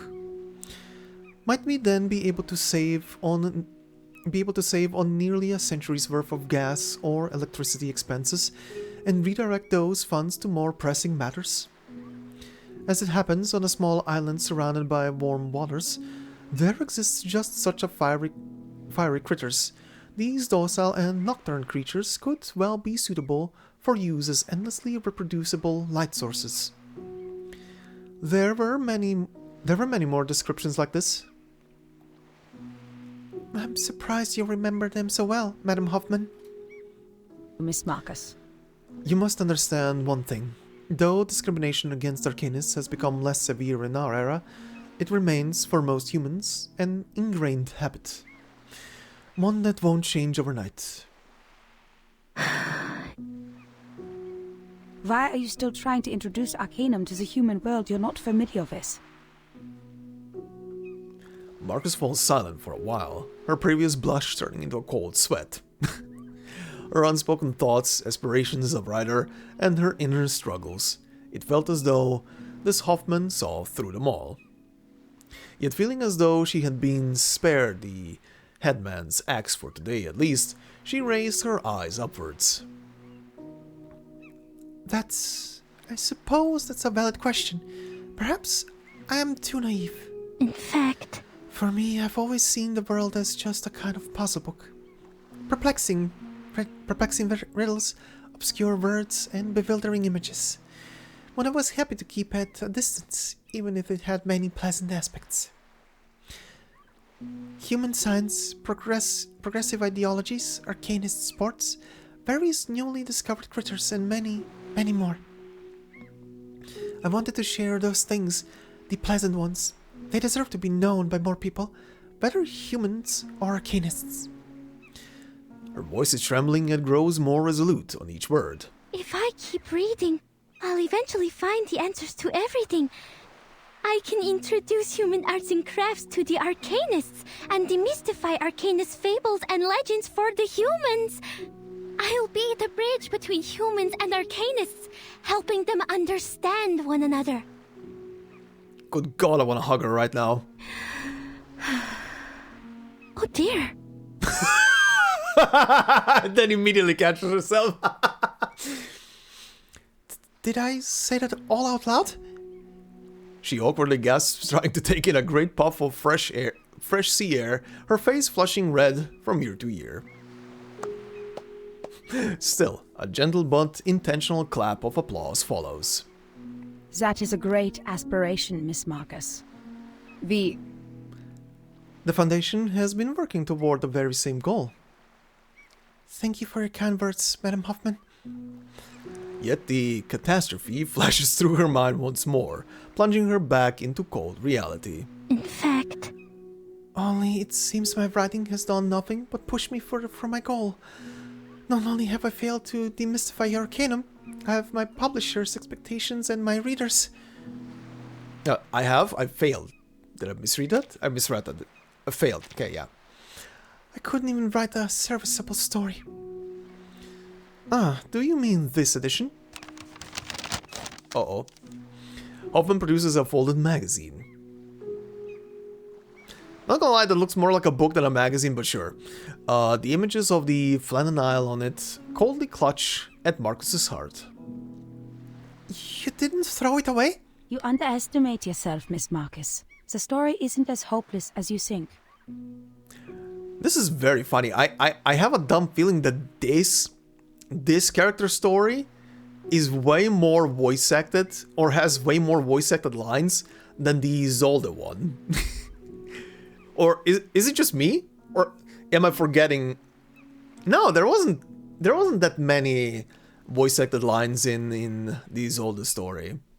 But that's probably because most of the lines were like spoken by the ghosts, so yeah, that would be quite a hassle to have a...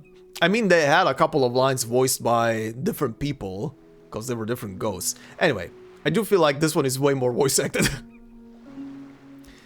I don't quite understand what you mean.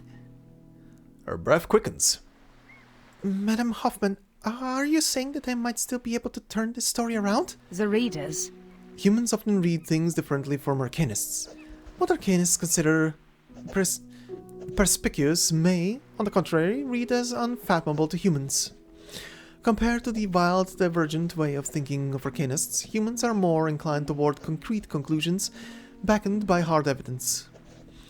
After arriving here, I quickly grasped the gap in thinking between yourself and the human readers of history of the Flannan Isles. To begin with, just how many people do you think are aware of the existence of ghosts? Marcus stops in place as she goes over Hoffman's unexpectedly stunning question. Well, I understand the story of the Brown Lady and Raham Hall is widespread. Many people have tried to find her. Meanwhile, the ghosts of the Graham Mansion are probably only known to the Scottish people. The White Lady is quite famous in Germany, but people mostly tell her stories to scare children.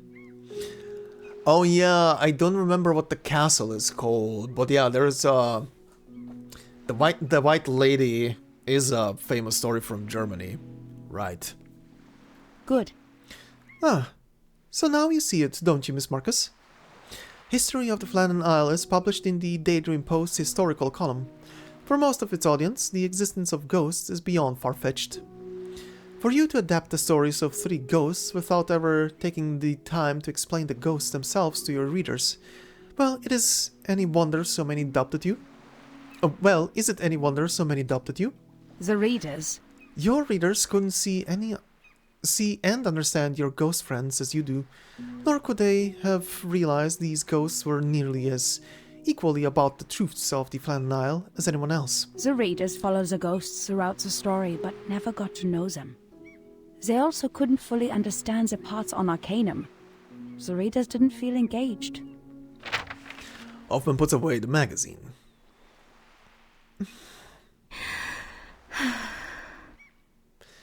You're right. I kept saying that I wanted humans and Arcanists to understand one another, that I wanted to bring readers a more profound experience, but in doing so I overlooked the obvious.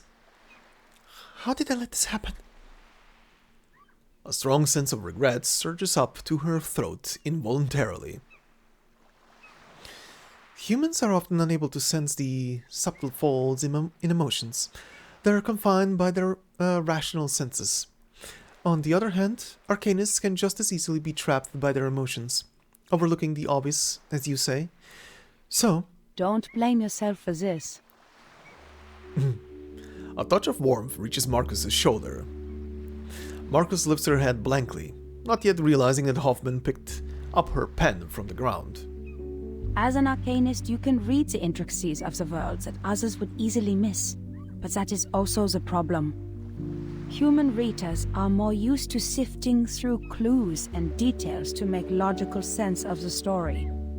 They also like to simplify things and draw a single conclusion. I think... If you would permit me to offer some editorial advice for your history of the Flan Isle, I have a suggestion. What? Please tell me. You need to find some answers of your own. Conclusions of my own? I think you yourself do not yet know all the mysteries of the Flan Isles, but do you believe you can unravel all the truths about this place? No, I don't think I can. Perhaps creating this column was a mistake after all? No. No, Miss Marcus. Not knowing the truth is nothing at all to be ashamed of. Rationality drives us to understand reality as we see it. Curiosity aids us in searching for the puzzles yet to be solved. Both of them must be the fuels that power your writing. I thought a writer should be absolutely certain about everything they write. If my readers want conclusions, how could they accept that there are puzzles that even I cannot solve? I think they will, if you offer them the chance. They will understand your confusion and curiosity, as well as your passion for trying to unravel these mysteries. Whether you find the truth or not, it is the journey that keeps us engaged. What they need is an exhilarating experience from the perspective of an Arcanist. Can I do it? Spark their curiosity with puzzles I've still left unsolved. Do you think my story could really do that? Can I really inspire them to seek the truth themselves? Maybe... Perhaps. To seek the truth is a long journey, but still. When we bravely admit that truth doesn't always exist, we find another truth, and this courage deserves respect. Well said. The sun isn't any brighter than usual, nestled under the blanket of cloudy sea air. But its dazzling warmth still seems to scorch her for the first time in a long time. Aww.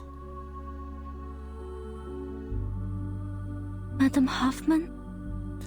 Didn't stay long, but she left behind a journal filled with her comments and suggestions, and an address as concise as she was.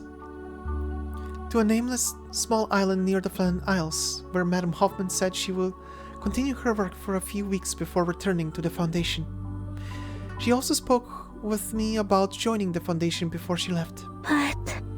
But for the time being, I still felt I had more pressing matters to attend to. I picked up my pen and courage again to face up to my catastrophe and overcome it. I took Madam Hoffman's advice to heart. My writing was no longer crammed with every detail until I began to scribble in the margins and between the rows. This revision was, quite frankly, an extensive overhaul. The gentleman ghosts voiced some over-eager protest despite my repeated apologies. But Madame Hoffman's comments and suggestions instilled great courage in me. And finally, I completed it. Aww. These two are so wholesome. Jesus Christ. That just makes me more sad now as to what will transpire later. Fuck's sake. Oh. Alright then, award speech. Let's see. Award speech. She's gonna win a publication.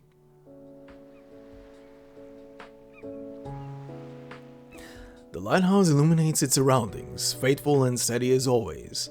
The waves lash against the rocky shore, and the three ghostly gentlemen are in the midst of a merry uproar. A soothing sea breeze brushes past Marcus, like a long-lost friend. Everything before her is familiar yet surreal. Sirs, So, gentlemen, have you stopped arguing? Hey! Look who's here, mates, and the last saw sight for dead eyes. Wait, what? Look who's here, mates, and the last saw sight. Shouldn't that be ain't the last sight for dead eyes? Whatever. The three surround Marcus with a delicate kindness, as if encircling a flower that has finally bloomed. We thought you might not want to be friends with us after all our arguing. sorry. No, I'm sorry. It was only that it took a little extra time for me to prepare the new edition for my history of the Flannan Isles. But at last, I have finally completed my final draft and sent it along to Miss Dennehy. Hopefully I haven't made her wait too long for as well. Aw. A pair of transparent hands gently pat Marcus's shoulder. Marcus. We know what you've been through, Lassie. Without your perseverance and talent, winning back those readers would have been impossible. And a spot more courage than a sailor betting the last of his pay in Monte Carlo. But you did it, lass. Aye, and some fine work, if I do say so myself. Stop it now, Captain. You're just flattering me. She shrinks her neck with embarrassment. That's Aw. right. No, not at all, Miss Marcus. It's just as the blowhard said for once. You didn't gone to collect the post yet, have you?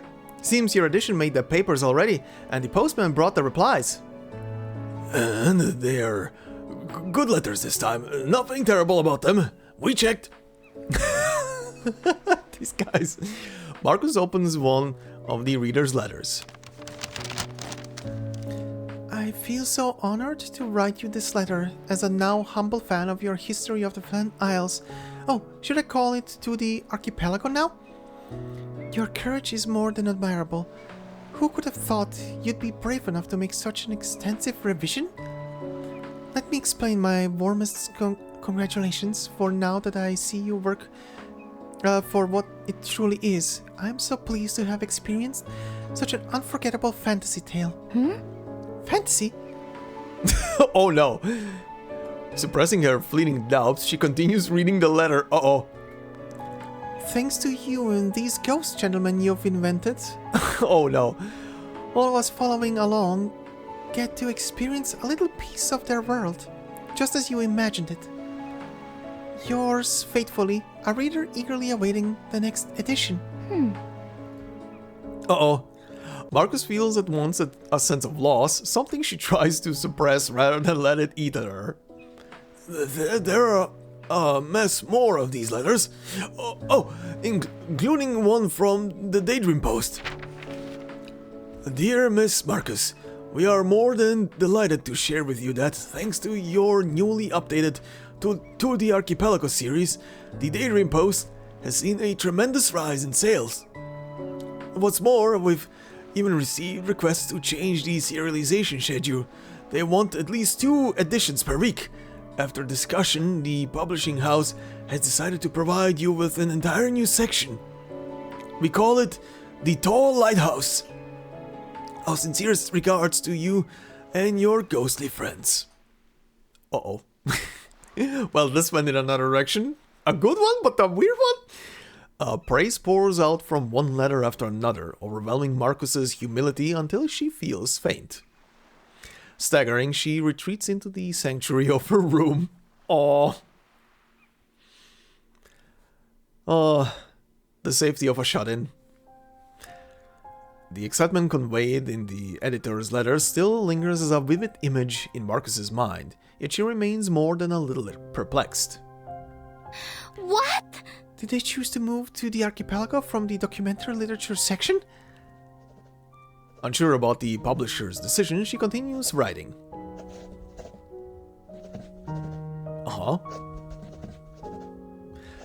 As new manuscripts are sent out, enthusiastic readers' letters are delivered to the island one after another. This is what I call a perfect representation of literary fiction. The tale of this investigative columnist's friendship with these 3 ghosts brought tears to my eyes. To dive into this surreal world of mysteries has become a pastime of mine during each and every afternoon tea. Your creative writing has truly brought a smile to my face. Oh no. Oh no, they think it's pure fantasy while she's just writing about her daily life with the ghosts. Oh god, no. Well, it's working, I guess. I envy the talents of these comical ghosts, and your imaginative arcanist way of writing is, I must say, a refreshing break from the humdrum of human reporting. I look forward to reading more as soon as you can conjure it up. I personally believe this series deserves the title of Fantasy Story of the Year nominee, and if it doesn't meet the award criteria, we should create a new award for it, something like Arcanist Fiction of the Year. Oh god. They mean well, but... oh... all these letters are brimming with effervescent praise, but all with the same monotonous implication. Overwhelmed by the return of her anxiety, Marcus snaps her pen against the paper. As she plunges yet deeper into the black fog, a familiar voice jolts her back to reality. Marcus. Hello, Miss Marcus. Something on your mind, lass? Seems like you've been out to sea with the paddle. A wee bit more than usual lately. Pinning for a vacation, maybe? You're not turning into a ghost like us, are you? You fool. Balderdash, she is not penning for the fjords, nor has she passed on. Our wee writer is only a trifle tired from all her hard work. As usual, you've no respect for matters of the mind. He casually strokes his mustache, taking pride in Marcus and, by some extension, himself. Great. Miss Marcus, dare I say you've been a veritable star as late. Even I'm curious about what adventures I'll embark on next. Marcus. Marcus, do you think you'll keep writing about this island? About us? This question, innocent as it is, breaks the spell that had too long lingered over her, as if waking her up from a stupor. Will I keep writing? I hope to garner more readers with elaborate stories that have more twists and turns. I hope to make more humans understand and accept Arcanists. I hope that one day, humans and Arcanists could set aside their differences and join hands to uncover the ultimate truth. I hope to record and represent all the truths I've read to the readers. Even more so, I hope I'd be able to explore the mysteries of the Flannan Isles with them. But... what is it that they want? Convoluted mystery plots, wild imaginations plucked straight from the realm of fantasy, and everyone lived happily ever after ending? Marcus looks up in a daze, evading the expectant eyes around her. The sky above is unusually clear, but it doesn't seem to faze her. Oh boy. A reader crisis. Or a writer crisis. To the archipelago has achieved significant success. So why can't I find joy in their praise? The self-questioning abruptly stops. The obvious answer lingers, crawling back from her tongue. To the archipelago is nothing but a well-crafted fiction, a broken puzzle. The people reading it don't care about the truth, nor the real arcanum behind it. So how could this be bringing me closer to my dream? The series was inspired by the first-hand experiences of my dear friends. Without their memories, their stories, I could never have written these tall tales. Of course, I know my writing skills contributed to a little to this unexpected acclaim, but only so much. Madam Hoffman? But it was Madam Hoffman and her invaluable comments that led to the changes that made to the archipelago a success. I can't take an ounce of credit for all of these. Even if I were to explore every inch of the archipelago and unravel all its mysteries, the readers might only see it as the inevitable conclusion to an entertaining fantasy. Is the answer to my dreams something I can find in this small archipelago? Oh? The whistle seems to faintly echo in Marcus's mind. The steam whistle grows louder, overwhelming her eardrums with its piercing cry. Like a sound emerging from the depths of her heart, a distant call from a grander stage. That's a steam whistle. A ship! Madam Hoffman! Aww. Aww. Aww. The whistle continues to sound nearby as a sail of a familiar checkered pattern is raised. The final draft is in my room, James. Would you please send it to the care of Miss Dennehy for me? I trust this mission to you, Captain. Thanks! She runs toward Hoffman without looking back, leaving her puzzled phantom friends behind. Miss Marcus, you're off with a steam. But where are you off to now? Farewell, Captain James. Farewell, Donald. Farewell, Thomas. Aww. The trapped young lady finally takes a leap forward. She does not look back. Aww. Carried by the sea wind, the letters and manuscripts flutter in the air as if waving Marcus farewell. Please wait, Madam Hoffman! The bewildered look on Hoffman. The Foundation ship begins to loom larger in Marcus's view. The surprised figure aboard becomes clear to see. Madam Hoffman, I want to join the Foundation. Aw. Whoa. What was that? Perhaps. That was probably the first decision I ever really made on my own. Why? Oh, now she has the code. Oh, okay, so I see. This is pretty much the normal attire now. Okay, the anchor belt is gone, so it's a normal belt. That's why I never noticed that. But the anchor under her scarf is there. Also, what is this Silent Hill-esque music? But why? Why did it suddenly come to my mind? Oh, this is very hard. That's why the music is... Oh god. It was a long time ago. Oh god, we're here. As her vision clears, the overturned chairs and collapsed curtains around her hint at the ultimate conclusion of the current play. Why did I choose that path then? What have I really achieved? Oh god. Oh, we suddenly jumped. Oh, we suddenly jumped into the thick of it. Good god. Alright, the final one. The young investigator. Let's see. Whew.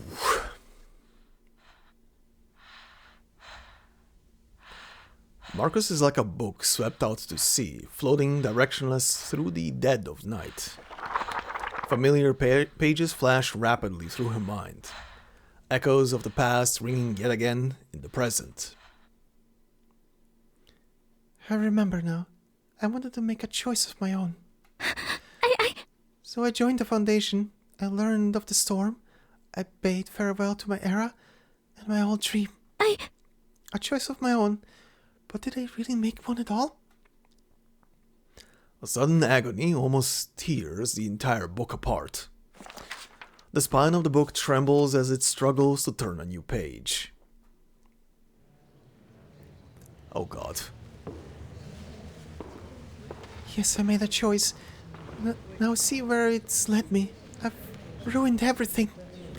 Lady Isolda held a grand exhibition where she made that speech. I wish for the Arcanists to unite.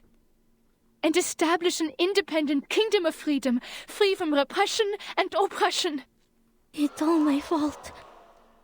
If only I hadn't violated the confidentiality agreement, she wouldn't have made that dangerous speech. What I did not only failed to help the Arcanists, but worse still, it intensified the divide between us and humans. Lady Isolda and many other innocent Arcanists deceived by Manus Vindictae shouldn't have fallen into such a predicament. But political assassinations, ethnic conflicts, and civil turmoil have erupted all over the world. History has been altered. The storm was formed. No. I shouldn't have never called out to Madame Hoffman that day. I shouldn't have stayed on the Flannan Isles. Madame Hoffman? Then comes a clearer, more suffocating page. Yup. No! Madame Hoffman! Don't cry, Marcus. I'm experiencing this again. I know what I'm doing. The future is yours.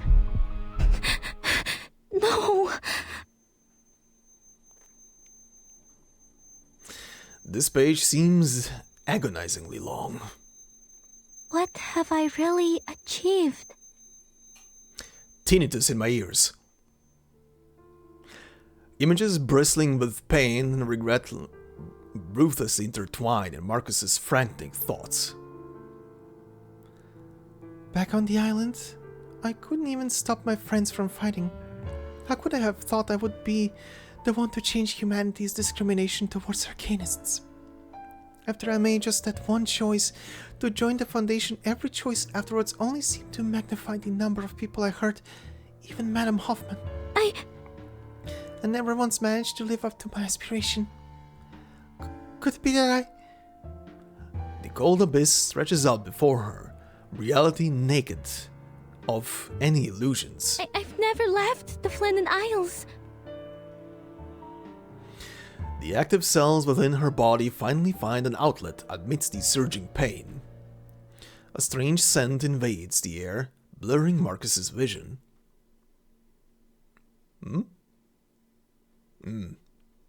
Marcus. Oh, Donald? Where did you manifest from? Miss Marcus, how did you end up here? What? Oh, poor lassie, you look miserable. What sort of trouble have you been in? Hey! Don't worry, mate. We've always been here for you, always ready to lend you a hand. The phantoms, as ever before, gather around her with great enthusiasm. James, Donald, Thomas. Her long-suppressed emotions finally breach their confines, finding a soothing haven on the windless island. Aren't you disappointed in me? On the Flannan Isles, I tried to tell your story, but everyone only saw it as fiction. They praised its plot and suspense, but none of the credit really belonged to me. I failed to unravel the mysteries, and I failed to help people understand Arcanum. My so-called dream was nothing more than an excuse to run from reality. I had to run, tail-tucked, to the Foundation, and then to Vienna. In the end, it feels as though I've accomplished nothing. I couldn't help Madame Hoffman, stop Manus Vindictae. I couldn't find the incantation that might grant immunity from the storm. I only ruined everything. Yet the bitter chill of remorse fails to tear her down. For her loyal friend's warmth, even though the veil of death can illuminate the darkest nights, like a refuge on her dark seas. Marcus. Lass, we don't know what kind of trouble you're facing now, but things are rarely as bad as you fear them to be. Take that on aged wisdom. No, we're all proud of you. Why?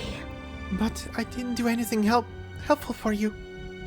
In fact, Right, now I won't have you slandering a friend of mine like that, huh? Or did you forget who wrote those wonderful stories what made people remember the Flannan Isles? And us, forever? great. That may well have been the cleverest thing I've heard you say yet.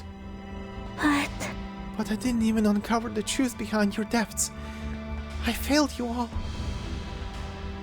Her head hangs low, with an irrepressible shake lurching her forward and back. A familiar touch of warmth reaches Marcus's shoulder again. Marcus. Now don't be so hard on yourself, lass. How can we blame you if we haven't figured it out ourselves? With a dozen years head start, no less. We've always stayed here all this time, but we've never given up hope. We'll continue to seek out the truth, no matter how long it takes. Remember what Madame Hoffman told you. Whether you find the truth or not, it is the journey that keeps us engaged. Suddenly, she is reminded of that edition. Why was it so loved by her readers? You remember those letters from your readers? So many bright ideas trying to fix the puzzle you set out for them. Nary one got close, huh? But remember the fun we had talking them over? Finding the answer is not what really matters, lass. What matters most is our perseverance, our courage to carry on. Marcus finally lifts her head. Madam Hoffman? She understood that lesson all along and tried to pass it on to me. But do I really understand it now? If I were to die today, Understand? would I know what I was supposed to do? I think I do now. Standing up, she races forward, just like she did on the island coasts that fateful day. What really scared me was not death, but the possibility of dying ignorant. Oh, Marcus, did you hear that? It's some kind of strange noise.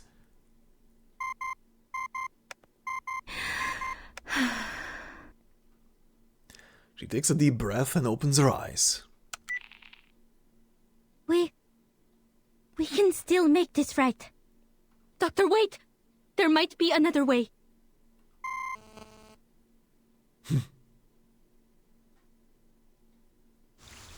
Huh. Alright, that was an interesting thing. So now this makes me more wonder... Were the ghosts there at the end real? Were they even real at all? Or was she just conjuring up the ghosts through her arcanum? Based on the stories that she found while being on the island, while she was researching. Because those three guys should not be there. They should not be in Vienna. Unless they're somehow attached to her? I don't know. I'm kind of leaning towards that the ghosts are probably conjured up by her arcanum in some way or fashion. But that's at least my theory. I'm gonna eagerly see what you guys are gonna write about it. But first, I do have a couple of battles to do. Oh yeah, this is her promotion outfit, isn't it? Okay, surveys. I will see you all in a jiffy. Alright, all of these are cleared. Well, that was fast. Also, always a pleasure to smack Heinrich in the face. But yeah, anyhow, this concludes then the tall lighthouse story and Marcus's little adventure through this thing. And all of the stories, I guess, for chapter 6 finally as well. This was a fun one and a very wholesome one for the most part. Also, Marcus struggling with her publishing and stuff and herself. Marcus, you little bean. Well, at least she caught herself, as we know, a bit better, even though it had to come through quite the experience in life, quite the heavy experience, and boy oh boy, did this one had to really jump back into the main story with Hoffman and her death, really? Did we really have to jump from, hey, wholesome adventure on the island, and a bit of self-doubting on the island as well, you know? Then back to, hey, here's Hoffman's death, remember that? Did you have to remind me, game? Did you have to remind me? Jesus Christ. But yeah, regardless, I did really enjoy this one. It was fun. Also, it was very fun to do the voices for the 3 ghosts. that was a thing. God. Sometimes I just wish I could do some accents at least. All of these 3 old Scottish men or Scottish ghosts. I do still, like I said earlier, I do still wonder if these 3 ghosts were actually ghosts on the island, but later were maybe apparitions that she conjured up in her mind? I don't know. It felt like they suddenly appeared out of nowhere. Maybe they're just her imaginary friends? I don't know. They do keep always saying that Marcus told them not to scare people who come to the island so as to not appear before them, essentially. So they never do. And even when they are debating, hey, maybe we should appear before the people, they again never do, which again just kind of solidifies the whole thing of, is she just conjuring them up and they are not actual ghosts but part of her arcanum? Could be, but I don't know. If you guys know, you can clarify that for me, if that's something that is covered somewhere or maybe is left as an unknown. That's also fine. That's pretty much the point of this story, as they also went over the parts and bits. A mystery is only interesting if it's kinda left with enough detail to puzzle something together, and you can kinda speculate on it indefinitely, but never fully revealed as well at the same time. That's why some stories and some games to this day will be depicted and turned over, and oh shit, I found a new clue. Oh shit, I have a new idea how to solve this one. Hey, that's always fun. I don't know. I kind of enjoy always stories like that. Like I enjoy both stories that kind of have a conclusion, but also have a bit of that lingering. Well, we've never gotten an answer to this, but there is enough clues around to speculate something together and maybe draw our own conclusions and have healthy discussions about that stuff, right? But yeah, anyway, was definitely a very enjoyable little one, and of course, Marcus the Bean, the fluffiness, is always fun to watch, even. and is always sad to watch when she cries. God, Marcus, god damn it. But yeah, anyway, this will be it for this part. Next time, well, let's see. Next time, I think we will be continuing with, the, well, not with the roguelite, but as you guys have told me in, like, I think it was in the comments 2 parts ago, there is. There was the. I was asking for the if it's important for the pre-event or the event that will probably never return into the game, Echoes in the Mountains. If watching the cutscenes would be necessary and stuff like that, like knowing the story of it, and you guys pretty much told me that yeah, it's kind of like the prequel story to the whole permanent mode that we have right now in the game. And as some of you also further pretty much compared it to something from Arcanists, which was the very first integrated strategies, aka KOB's Fungi Mist. It was a prototype of a mode that will later become permanent with different story and stuff. But in this case, it would kind of be good to know the story, so I guess next episode will be going over those cutscenes. I did already bookmark the cutscenes from the Timekeeper channel for later.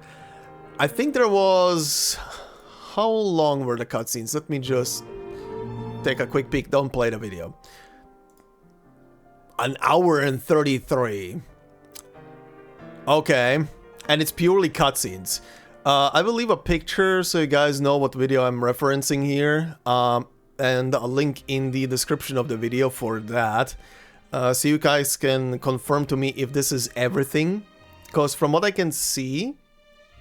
Actually, wait, no. This is the Echoes ending that I have open. I will link the proper video. I will link the proper video because there is another one.